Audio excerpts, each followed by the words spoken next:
Bismillahirrahmanirrahim. Assalamu alaikum. My name is Hassan and today we are going to let customer complete a processing order in WooCommerce WordPress. Before starting work, it's my request, please subscribe my channel. Thank you. Now back to our work. So we will add custom code using WP code plugin. Now in account page, you see orders, processing order. Now go to dashboard. On left side you see plugin. So click on add new. Then in search plugin write WP code. So this is plugin WP code insert header and footer we will use. So you will install this plugin and activate it, and after activation scroll down. On left side you see code snipper, then you see add snipper, so click on it. Then you see add your custom code, so again click on it.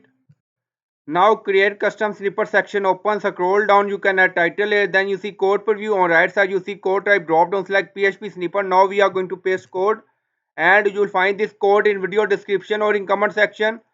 Now you see confirm order. So this is button text, confirm order. Now scroll down, you see insert method, auto insert location, run everywhere. On top you see inactive, now active, and then click on save snippet. Now snippet created and save.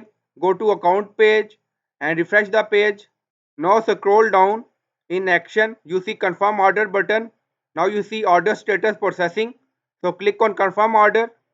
Now scroll down, you see order status is completed and confirm button is removed from this order, and you will find code in video description or in comment section. So I hope you like this video. Please like, comment, share, subscribe. Thank you for watching.